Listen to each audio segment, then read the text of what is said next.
Hola, buenas tardes a todos. Vamos a continuar con este último video correspondiente a la clase número 17, referido a la región de pelvis y cadera. Específicamente en este video vamos a ver el componente que nos queda, que es toda la parte muscular, entendiendo y analizando la disposición tridimensional y la ubicación de estos músculos que ya los vimos en el teórico de la clase.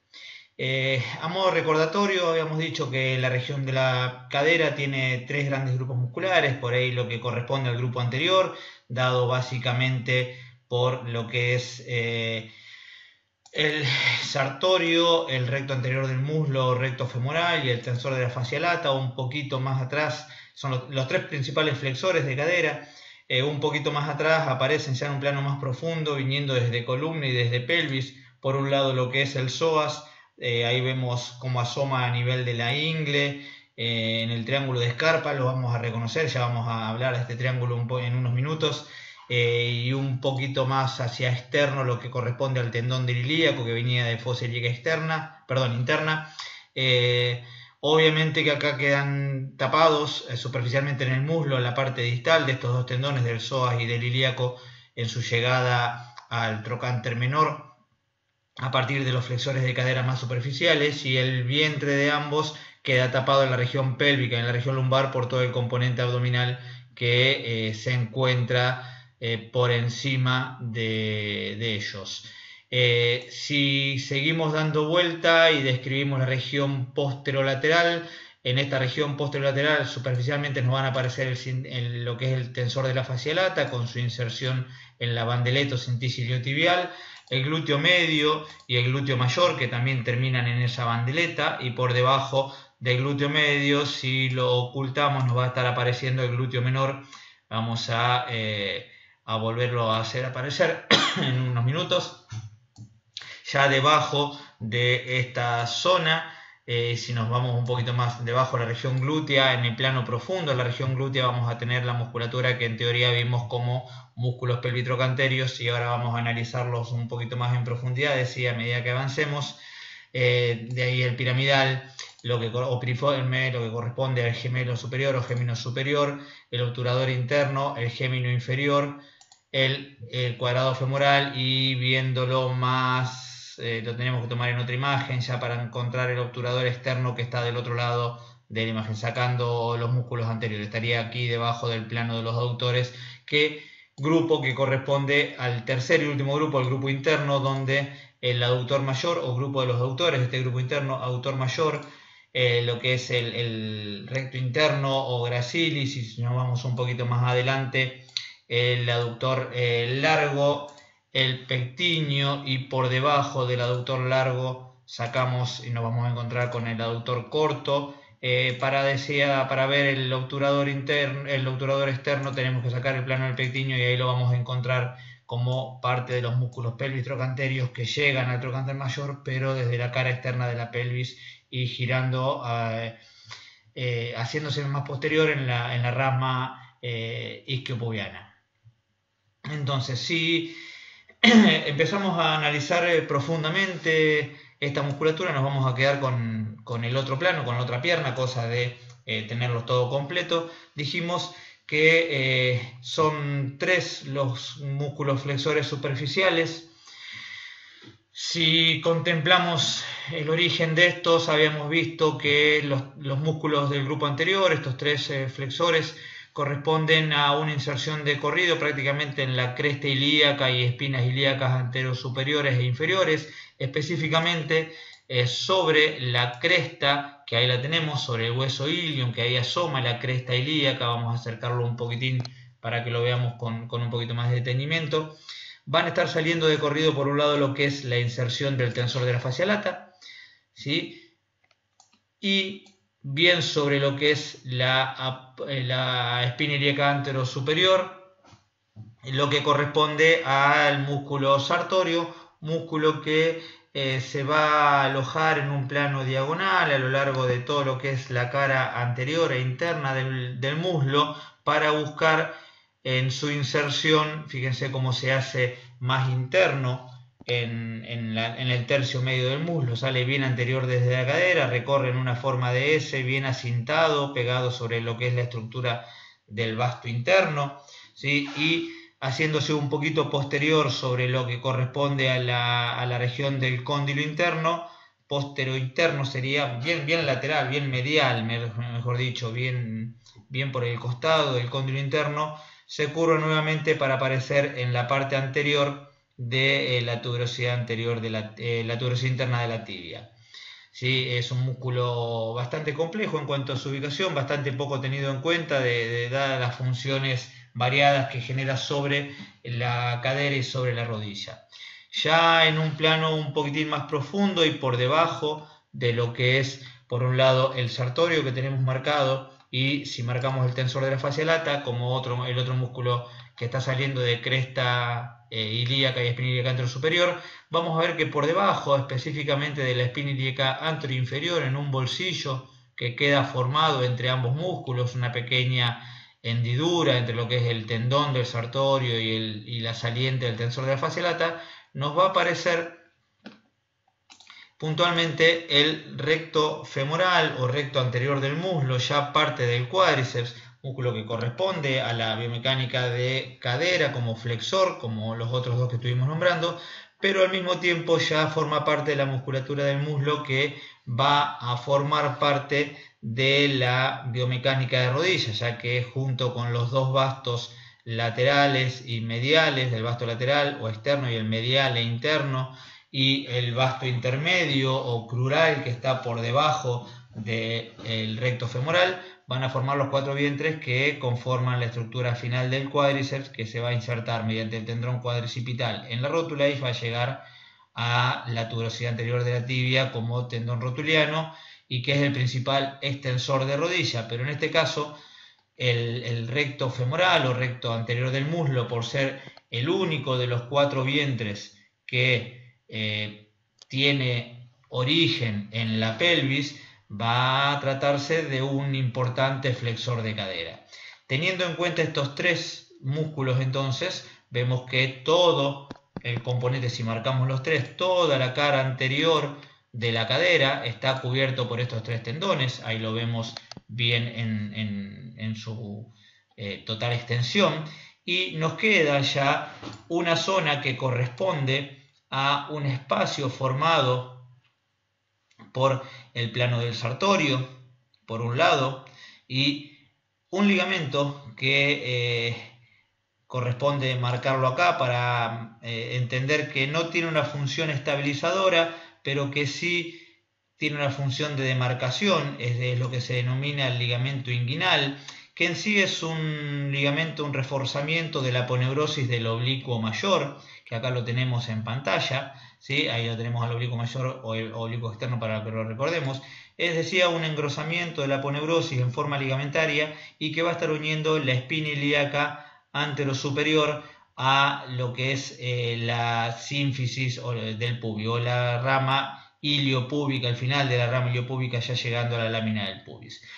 ¿Por qué es importante marcar este ligamento? Porque nos determina entre lo que es, decía, el ligamento inguinal, entre lo que es el sartorio ahí y lo que es el pectíneo, allá con el pectíneo al fondo y con el tendón del aductor largo, nos va a quedar marcado un pequeño triángulo, una zona de poca cobertura tendinosa, una zona bastante reconocible en la anatomía. Si ustedes se ponen la mano en la zona de la ingle, van a encontrar ese triángulo que se denomina a modo de fosa, ¿sí? Simplemente cubierto por la piel, a modo de techo la piel, que es lo que se denomina triángulo de Scarpa. El triángulo de Scarpa cobra importancia porque, como en otras zonas de la axila, o como vamos a ver en la rodilla, en el hueco popliteo, es una zona donde transcurren paquetes vasculonerviosos. En este caso vamos a encontrar cómo pasa por ahí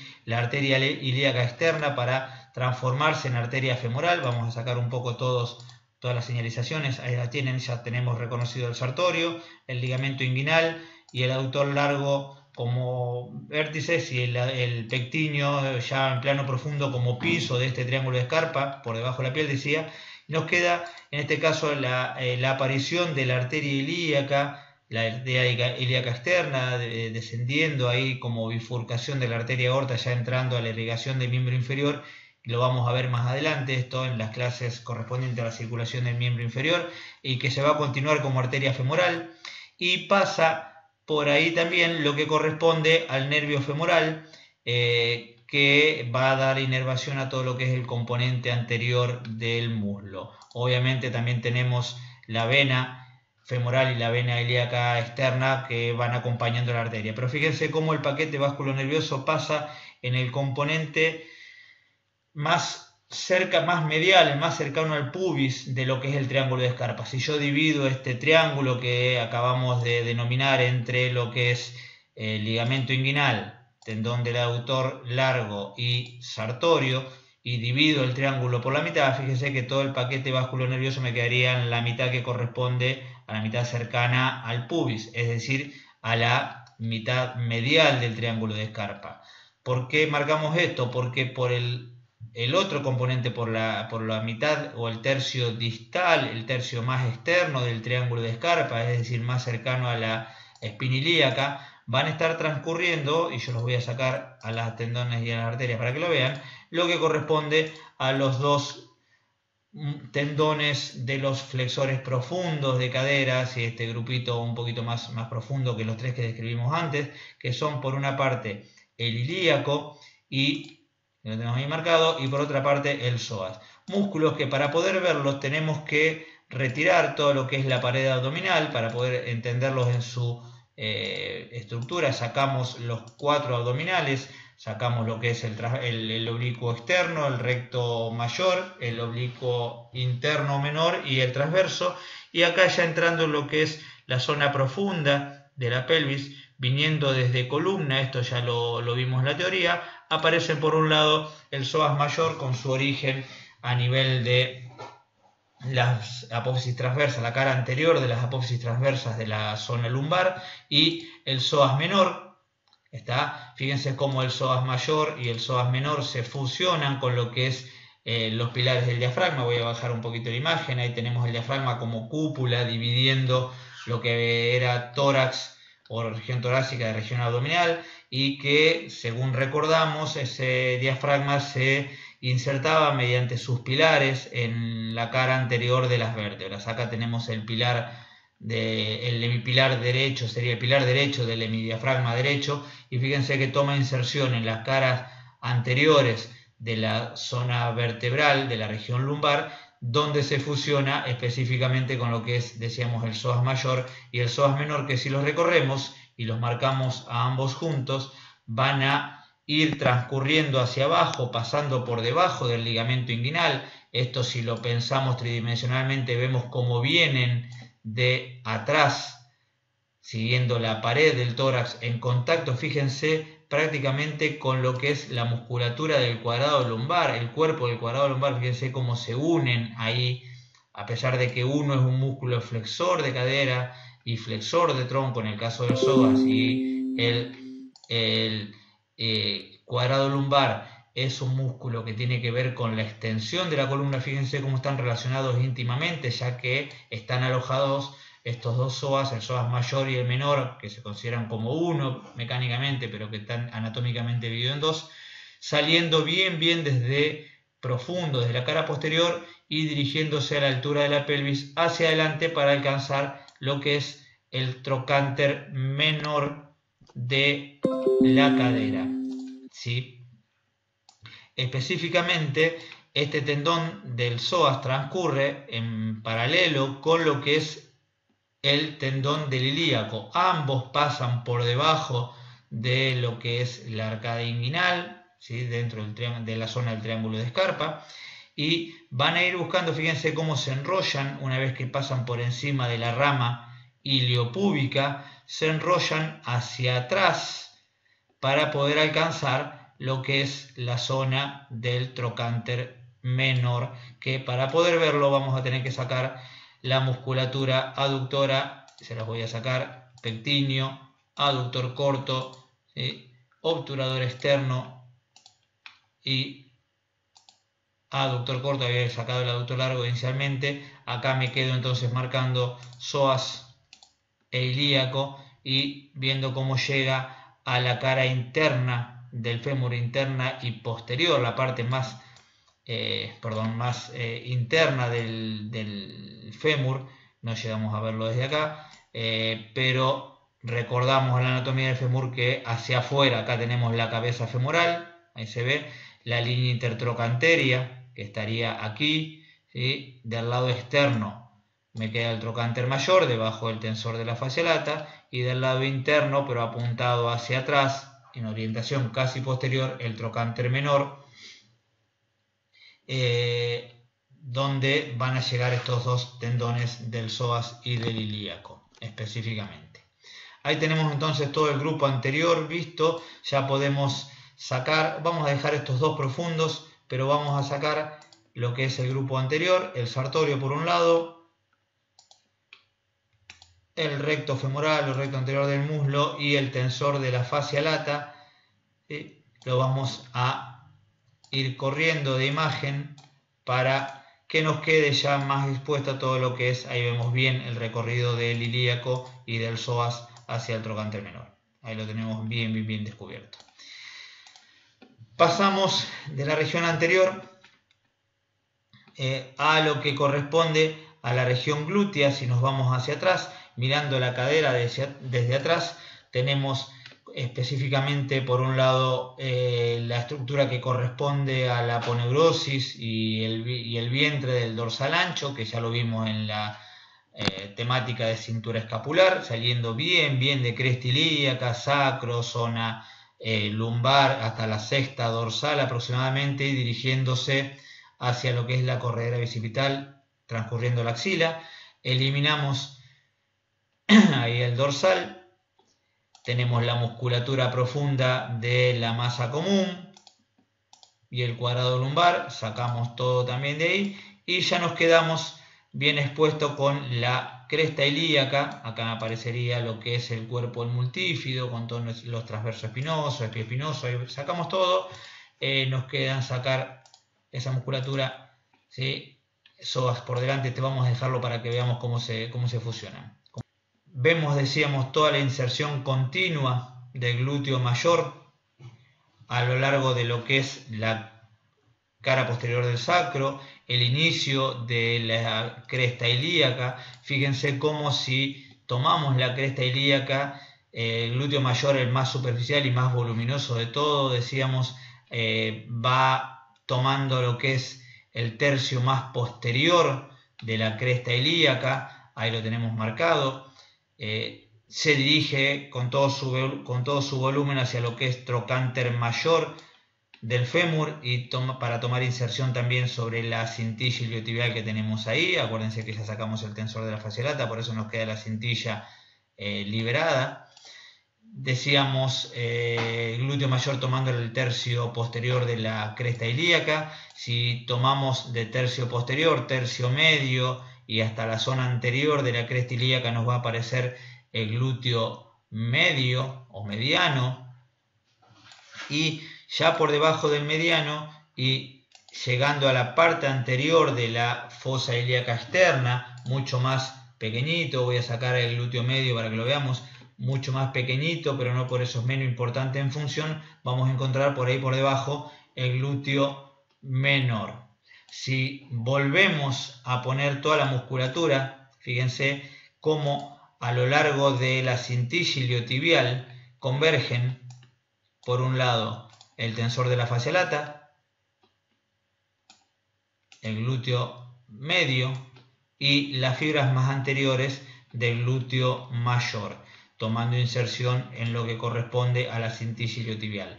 Esta cintilla iliotibial, teniendo origen básicamente en la espina ilíaca, en la cresta ilíaca, se va a dirigir a insertarse específicamente en lo que es la tuberosidad externa de la tibia. Ahí la vamos a tener marcada sobre el tubérculo de Jerdí, pero me viene funcionando como una membrana fibrosa importante donde toman inserción ¿Qué músculos? Aquellos que estuvimos nombrando como tensor de fascia lata, glúteo medio y glúteo mayor, que fundamentalmente son, entre otras cosas, abductores de cadera. Este sistema entre el glúteo mayor, el glúteo mediano y el tensor de la fascia lata, y en profundidad el glúteo menor, podría ser un homólogo a lo que es nuestro deltoides en el miembro superior, es lo que se conoce como deltoides glúteos, la parte más anterior dada un poco, no por el tensor de la fascia lata, sino por el glúteo medio, perdón, por el glúteo menor, que lo tenemos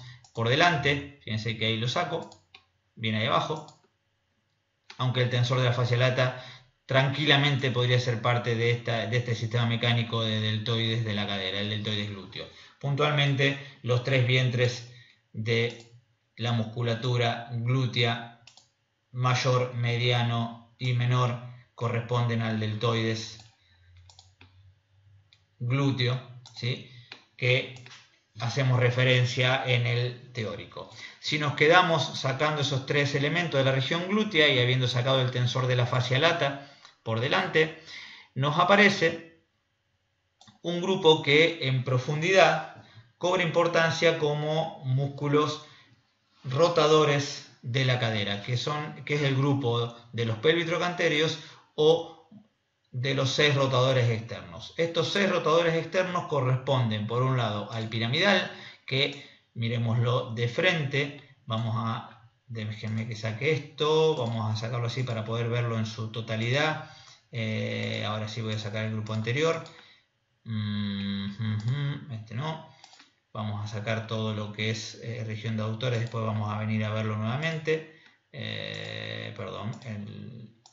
Ahí vamos. Ahora sí.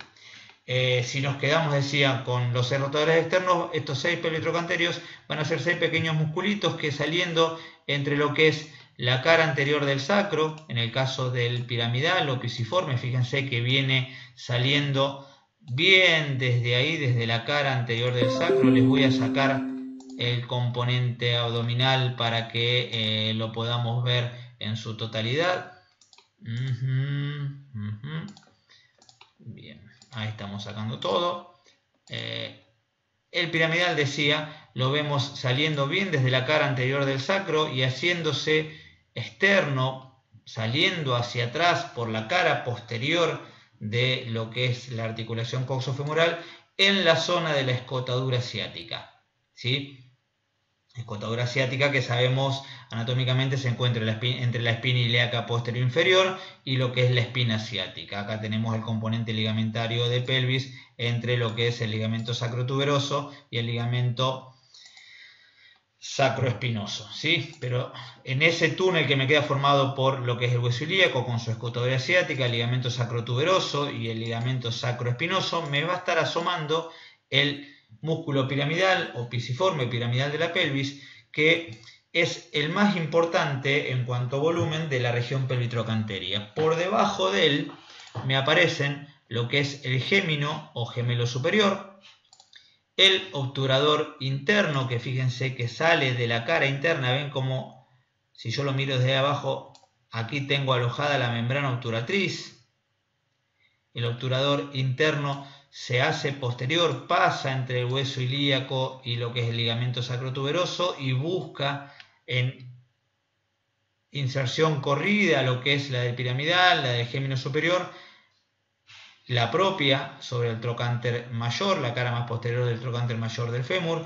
Le sigue el gémino inferior o gemelo inferior y por último, el más inferior de todos, que es el cuadrado femoral, saliendo de la cara posterior del isquión a tomar inserción también en toda esta línea intertrocanteria. Fíjense cómo desde arriba del trocánter los marcamos a todos de nuevo, ¿sí? Por un lado el piramidal, el gémino superior, el obturador interno, el gémino inferior y el cuadrado femoral toman toda una inserción de corrido en lo que es la línea intertrocanteria entre el trocánter mayor y el trocánter menor. Acá tenemos 5 de los 6 rotadores externos. El sexto rotador externo lo voy a tener aquí encontrándolo por delante. Fíjense, ahí vemos la cara posterior aparecería el piramidal y por delante, en la cara anterior de la pelvis, en la cara anterior de la membrana obturatriz, acá tenemos el isquión, ahí estaría el agujero obturador. Si yo sacara el obturador externo, que es el que estoy marcando aquí, vería la membrana obturadora o la membrana obturatriz, fíjense, está, lo desvanezco un poquito, ahí se ve el agujero obturador, está, lo vuelvo a mostrar. Tenemos entonces en el sexto de los músculos pelvitrocanterios, que fíjense cómo se desplaza hacia atrás, pasa por encima de la línea intertrocanteria y va a tener inserción por debajo del cuadrado femoral. Si yo retiro o desvanezco, mejor dicho, el cuadrado femoral, me va a aparecer ahí, ¿sí?, el tendón del obturador externo viniendo hacia la línea intertrocanteria. Estos 6 músculos, vamos a volver a marcar el cuadrado, estos 6 músculos cobran vital importancia en lo que es la estabilización de la cadera, principalmente en la estabilización rotacional de la cadera, y tienen una importancia fundamental en la clínica también, porque por ahí va a estar pasando todo un componente neural de mucha jerarquía. Fíjense que viniendo de la cara anterior, acá tenemos lo que ya conocemos de algunos aspectos del sistema nervioso periférico, tenemos lo que queda formado del plexo sacro, esto lo vamos a ver una vez que terminemos la musculatura del miembro inferior, vamos a volver a este tema, pero ya podemos ir ahondándolo.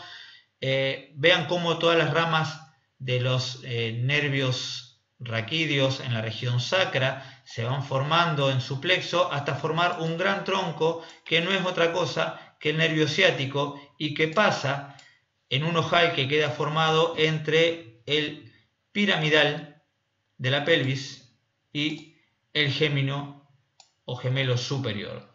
Esta zona, decía, cobra una importancia clínica muy importante porque muchas veces se presenta patología en la región lumbosacra, una patología lumbar o lumbosacra muy conocida en el caso de las lumbociatalgias es la ciatalgia propiamente dicho, la lumbociatalgia, que corresponde a la irritación de la raíz nerviosa del ciático, dando todo un dolor quemante y de ardor y con pérdida de fuerza y generando mucha incapacidad funcional en el miembro inferior, principalmente en todo lo que corresponde a la cara posterior o posterior externa de pierna, posterior de muslo y posterior o posterior externa de pierna.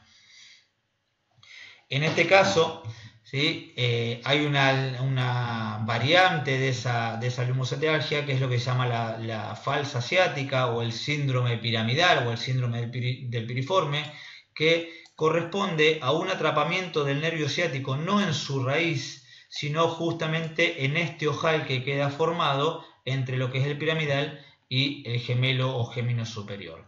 Ahí se produce el atrapamiento neural, generando toda la sintomatología parestésica, neurálgica, así como vimos en su momento en el miembro superior, el síndrome del túnel carpiano por atrapamiento del nervio mediano en el túnel del carpo a través del ligamento anular. En este caso nos está sucediendo una situación similar con lo que corresponde a el nervio ciático en el miembro inferior desde el atrapamiento en este ojal formado en los músculos pelvitrocanterios. Voy a sacar el nervio ciático o el componente neural en general, nos queda de nuevo toda la musculatura. Vamos a ir eliminando este grupo de pelvitrocanterios, los 6 rotadores externos de cadera. Acuérdense que los 6 son rotadores externos de cadera. El obturador externo, por más que sea anterior, es rotador externo también, aunque participa levemente en el componente de flexión, ¿sí? Ya vamos a ver que cobra importancia con el grupo aductor también este músculo. Elimino los pelvitrocanterios y nos quedamos en la cara posterior de la cadera o del muslo para ver lo que corresponde a todo el grupo isquiosural, ¿sí?, o isquiotibial, a veces mal dicho, porque técnicamente los isquiotibiales serían los 2 músculos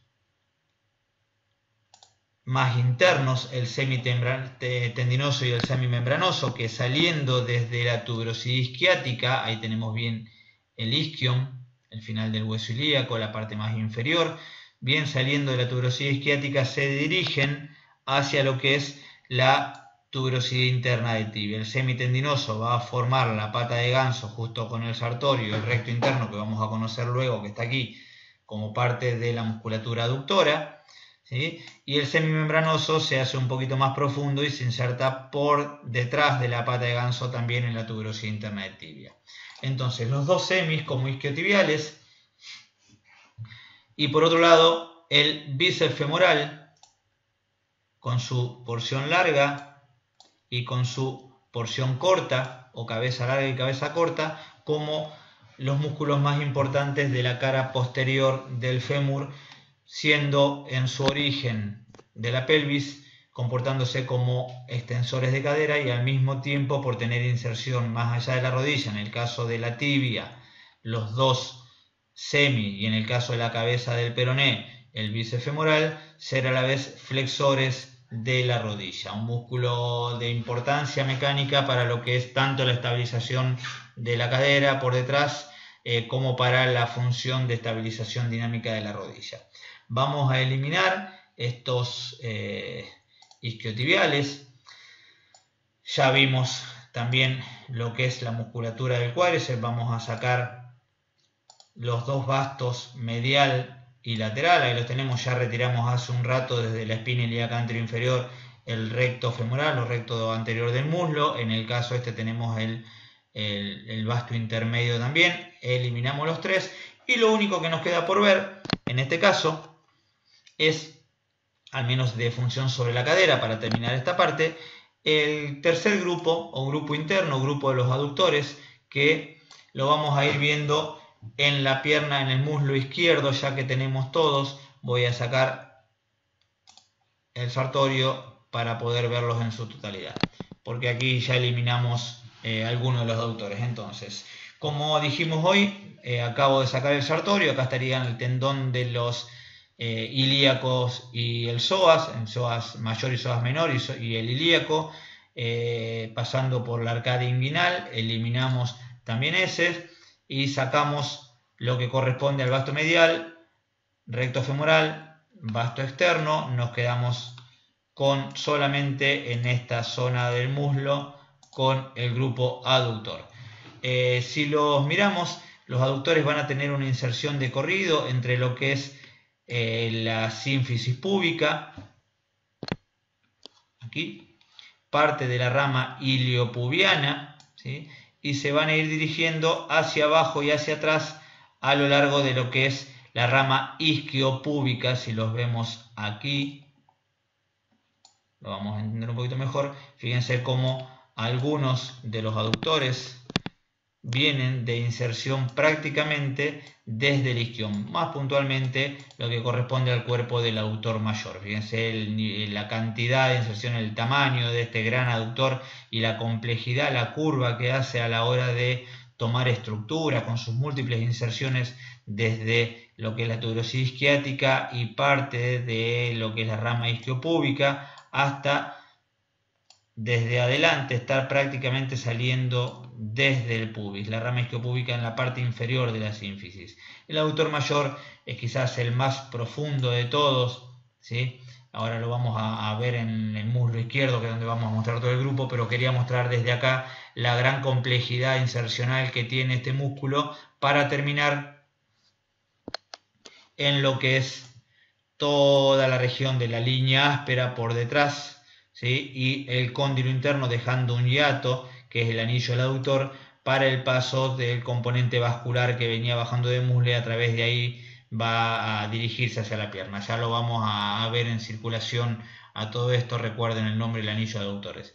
Si vemos el grupo en su totalidad, entonces sobre la pierna izquierda, de adelante hacia atrás, nos vamos a encontrar inicialmente, vamos a sacar esto para que no me aparezca o no me quede marcado también. Vamos a tener entonces por un lado el pectíneo, el más anterior, el más reconocible en el fondo del triángulo de Scarpa, ya entrando directamente con los dedos, con cuidado de no tocar el paquete del báculo nervioso. Allá al fondo del triángulo inguinal va a estar alojado el pectíneo, un importante músculo aductor y con un componente de flexor de cadera de cierta jerarquía.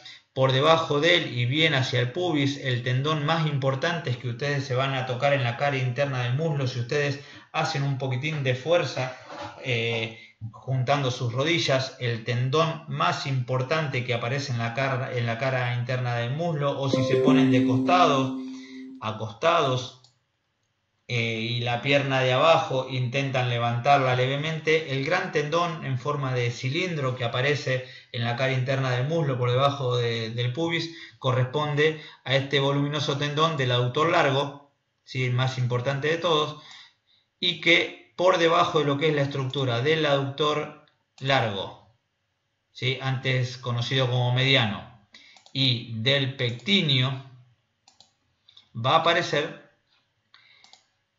el tercer aductor corto, que es el más pequeño, uno de los más pequeños de todos, que es el aductor corto, antes reconocido como aductor menor. Aquí lo que vemos cuál es el obturador externo, que lo veíamos desde adelante. Decíamos, déjenme que lo saque para que no les confunda. Ahí está, el aductor corto, que ya saliendo también de la lámina del pubis va a dirigirse a la parte más proximal de la línea áspera del fémur.